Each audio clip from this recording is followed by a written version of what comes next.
Bom, e nesse sentido eu separei alguns projetos onde a gente trabalha a questão da mobilidade, a inovação social urbana, como a gente chama, né? Basicamente, a inovação social urbana tem bastante conteúdo para quem tiver interesse, né? Para buscar bibliografia, enfim, conteúdos. Basicamente é entender como vem sendo feito qualquer movimento e, a partir dessa compreensão, tentar fazer de uma maneira diferente. E só que isso tem muita técnica envolvida, né? Ao contrário que muita gente acha que coletivos e ativistas vão muito por um ímpeto totalmente livre e totalmente empírico, tem muita ciência, tem muita metodologia. E nisso o Translab Urb aporta com o desenho de processos cívicos. Então, são urbanistas de diferentes áreas que têm como compromisso projetar não necessariamente aquilo que vai ter o reflexo físico, mas projetar os processos. Então, é usar metodologia projetual para engajar e para acolher as percepções das pessoas usuárias da cidade. Separei alguns projetos onde a gente tem essa interface com a mobilidade, entendendo que a gente sempre pensa o urbanismo, né, como um todo, mas está muito presente a nossa atuação aí praticamente uma década, né, nessa relação muito desigual, né, da pessoa humana com os automóveis. Então, o nosso ativismo está mais forte nessa relação dos corpos, né, fragilizados frente à máquina, né? Como que é esse território de disputa dentro da cidade. Então, um pouco dos projetos é para mostrar como que a gente se aproxima. Bom, não tinha como iniciar isso sem falar das ferramentas, né? Vindo desse DNA dos laboratórios cidadãos, tem muito do nosso trabalho a questão do desenvolvimento de ferramentas, né? Os instrumentos que a gente usa para se aproximar, para promover a escuta, o reconhecimento daquilo tudo que já está, né? O que vem antes do técnico que chega num território. E muito importante também é entender que essa figura do técnico que chega para resolver já teve o seu tempo histórico.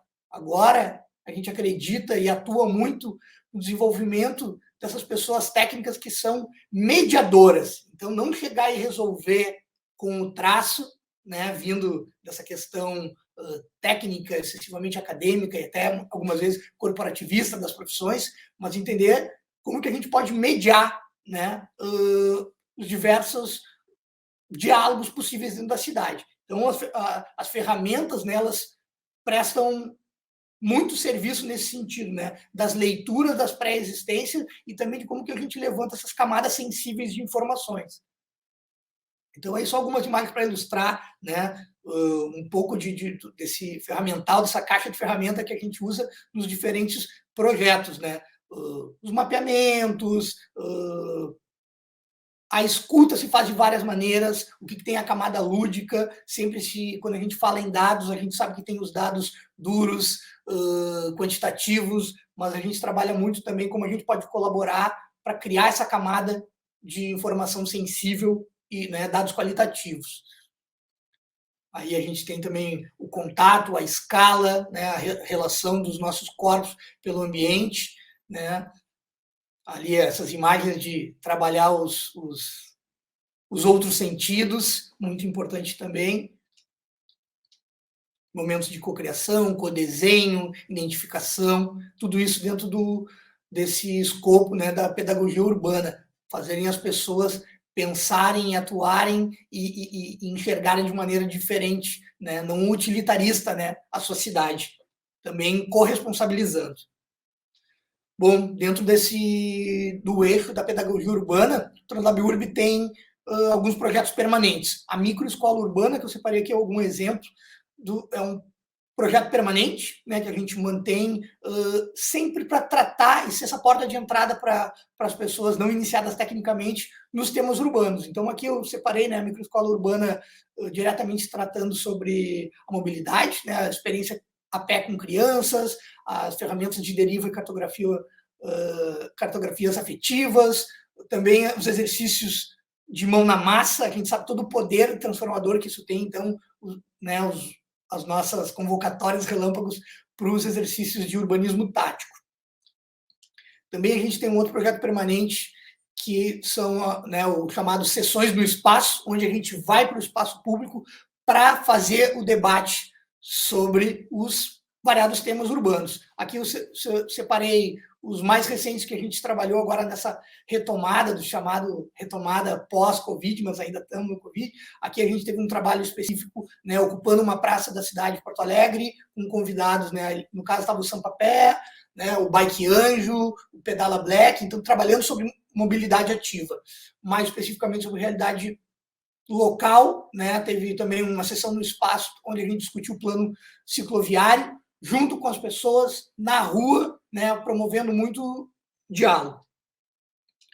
Também a gente tem um programa permanente, né, dentro da rede internacional das Jane's Walk, que são as caminhadas que ocorrem em mais de 250 cidades pelo mundo, que são uma maneira, né, de honrar, né, a obra, né, da ativista, jornalista e urbanista Jane Jacobs, né, que tinha toda essa visão do poder da caminhada, né, enquanto um despertar. Então, desde 2018 a gente faz anualmente as caminhadas, a gente está indo para a 5ª edição, né, que vai ser agora em junho, né, no próximo final de semana, trabalhar a caminhada enquanto o despertar para variados temas que se cruzam urbanos. Então, através desses exemplos de programa, é como a gente vem mantendo a pedagogia urbana, mantendo acesa a curiosidade, o debate e plantando a semente, né, do envolvimento, né? Muito mais que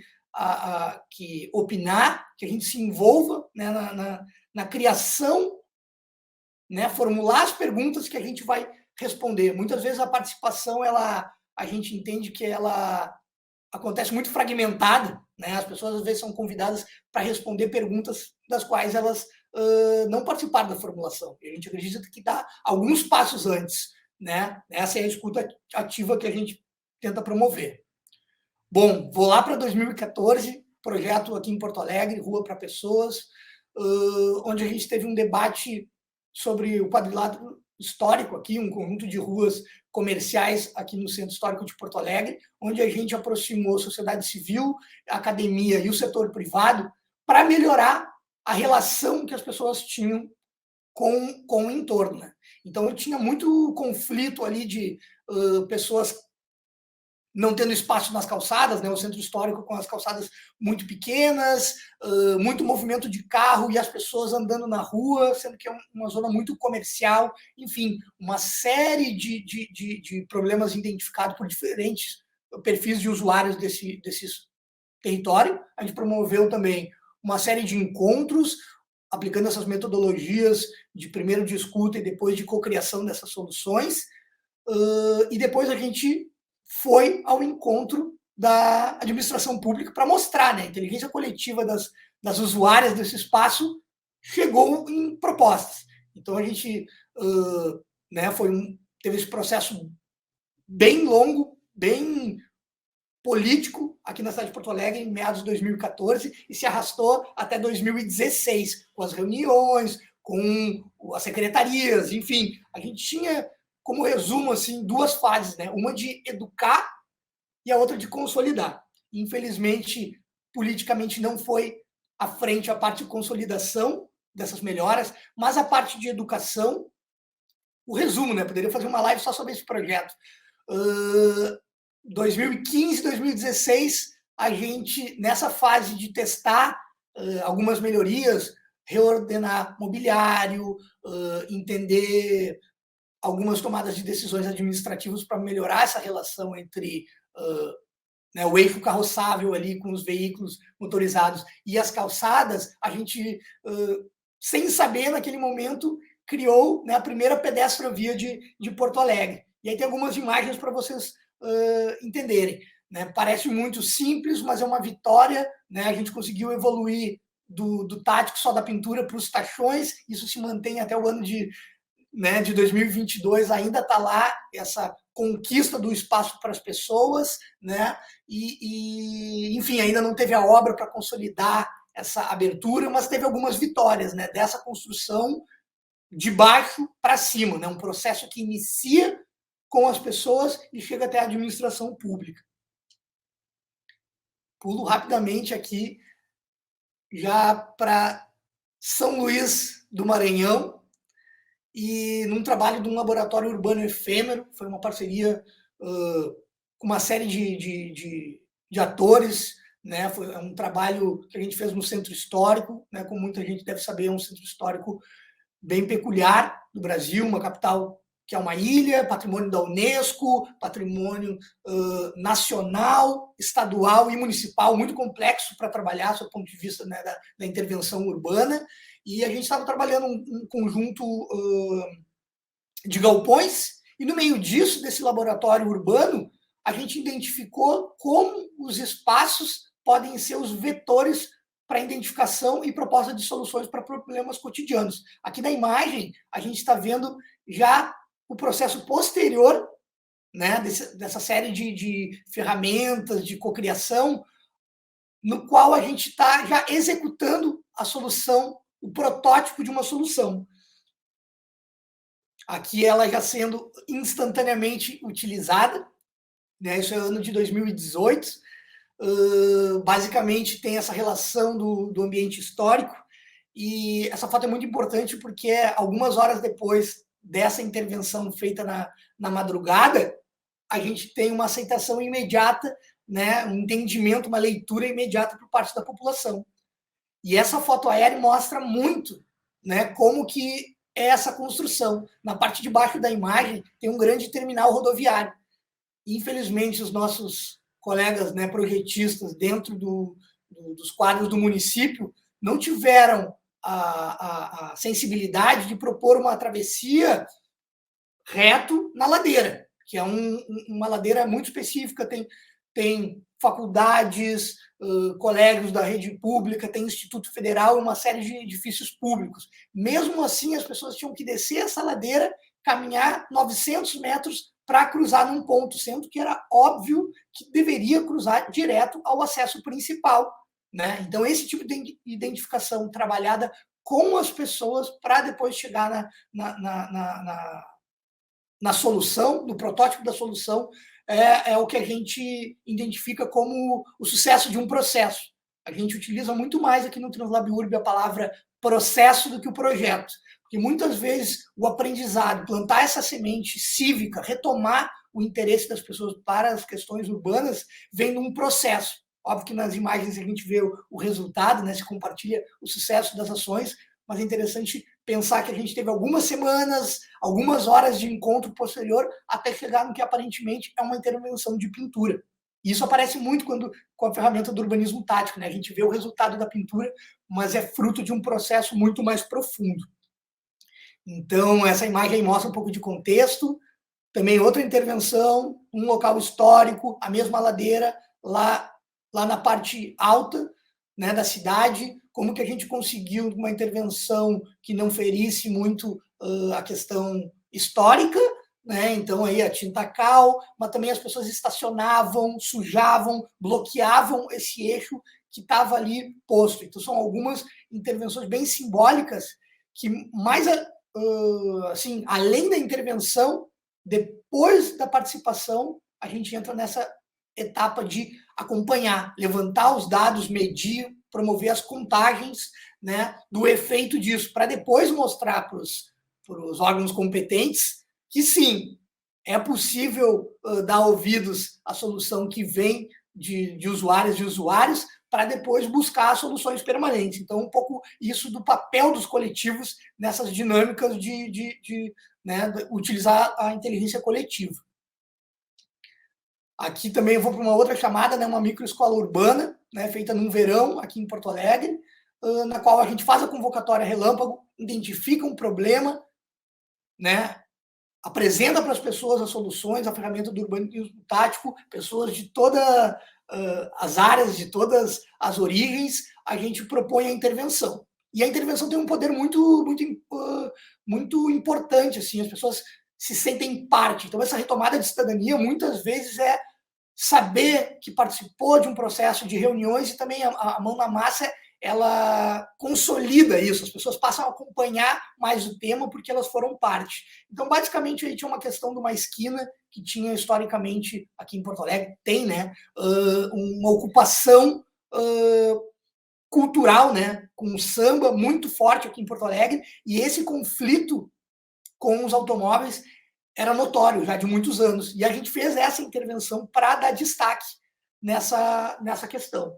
Então, tem isso também, o poder lúdico da arte, enfim, mas para levantar o debate. O curioso é que depois disso, a aceitação, as pessoas se sentirem seguras com seus corpos a ocupar o espaço que lhe cabe, né, também disparou um processo administrativo, né, junto à Secretaria de Transportes aqui de Porto Alegre, de entender, né, olha, nos domingos é legítimo. Então, a gente provoca essas mudanças a partir dessas intervenções, né, não para na intervenção em si. Outro exemplo também aí, uma convocatória relâmpago, né, de uma microescola urbana, trabalhar um problema numa escola aqui no centro histórico também. Então, depois os processos de que não cabem em fotos, né, de escuta, de entender usuárias, as famílias, as crianças, promover sutilmente, e aqui é importante destacar que sim tem um caráter de transgressão e de ativismo, porque muitas vezes a gente não tem uma resposta em tempo hábil por parte da administração pública, e a gente vai lá enquanto coletivo e faz mesmo assim para manter o debate aberto. Então aqui tem umas imagens que mostram os estudos, a identificação, tem essa escola aqui. Então a gente foi, né? Tem essa questão de botar, de intervir na cidade, ver que é possível mexer, né? Tem o debate do direito à cidade, se ela é minha, até que ponto eu posso ir, o que significa pedir uma autorização para quê, se ela também é minha. Então tem vários debates dentro do debate também. Aqui tinha essa relação, né, centro histórico, calçadas pequenas, movimento grande de veículos, saída de escola. Então a pintura parece muito singela, mas ela está sendo o elo de ligação de uma série de debates e preocupações. Então aí o resultado, né, mas entendendo que a pintura é parte desse quebra-cabeça maior, das contagens, da entrega de relatórios, né, da entrega de entrevistas de profundidade com crianças, mães, né, as trabalhadoras da escola.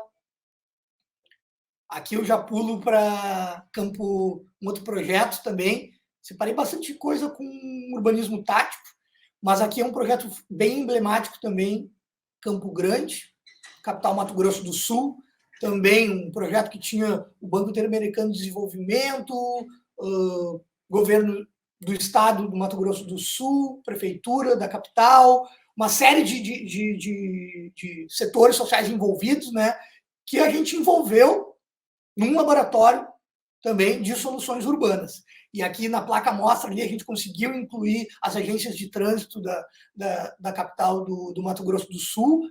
Ao fundo, a gente tem o mercado municipal e tinha uma série de conflitos. Esse clássico, infelizmente, conflito entre os corpos e os veículos. Então, tinha toda uma questão de identificar, de usar os dados para validar algumas intenções projetuais, e o urbanismo tático, mais uma vez, como um instrumento, né, uma ferramenta para a gente consolidar, né, e entender os erros e acertos. Aí a gente verificou que não tinha uma relação saudável, né, não tinha semáforo, não tinha um cruzamento seguro, o estacionamento não tinha regras. Então, a relação com as pessoas que, sim, na sua maioria esmagadoras, vão a pé no mercado municipal, estavam desfavorecidos nessas relações. Então, todo o processo, junto com diferentes setores da sociedade, resulta nas pinturas.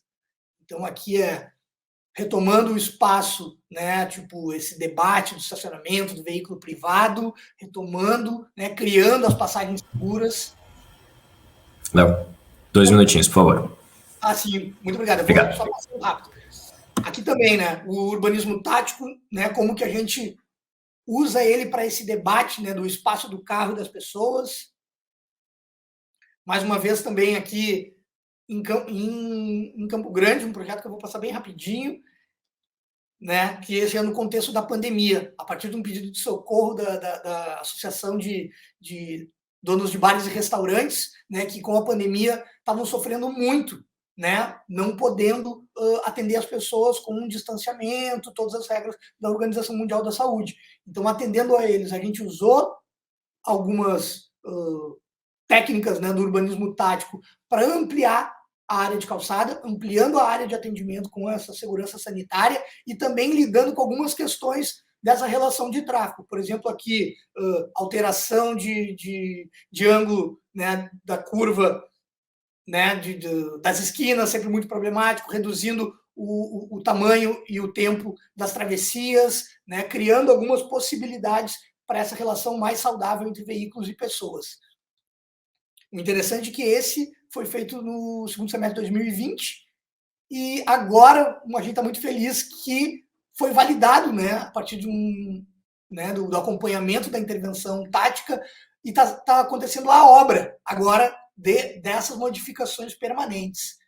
Então, né, trabalhando algumas inovações locais, né, não tinha essa tipologia do Parklet na capital do Mato Grosso do Sul, então a gente conseguiu trazer o que acontece nesses momentos na escala humana, acontece esse tipo de questão, né?